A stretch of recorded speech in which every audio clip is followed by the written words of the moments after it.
This fall, we are honoring our veterans by sharing their stories of struggle, progress, and finding purpose.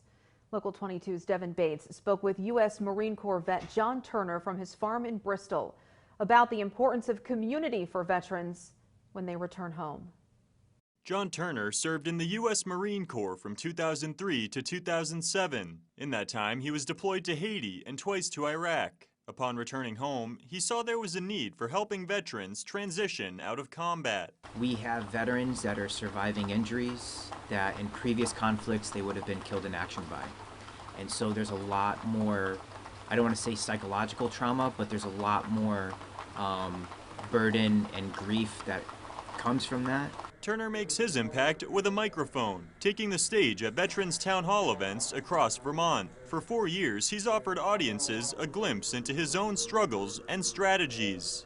That's kind of almost giving permission for other veterans who may have been holding on to a memory or a thought or an experience to kind of discuss it a little bit more openly and to be okay doing so. Every town hall that we've had, after we get through the registered speakers, we have had double the amount of unregistered speakers come up to tell a story.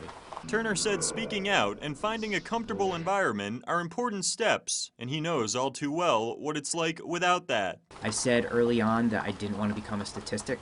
I didn't want to be a vet who took their own lives. I didn't want to be a vet who was dependent on pills and homeless.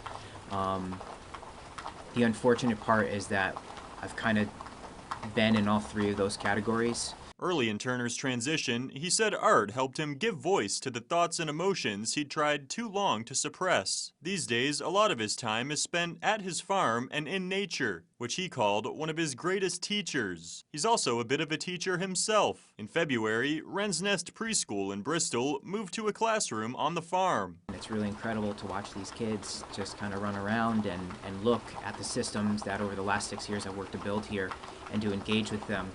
And that, for me, has great meaning and purpose. And I hope that, uniquely to the individual, they can find meaning and purpose in their lives as well that'll help them push forward. In Bristol, Devin Bates, Local 22 News.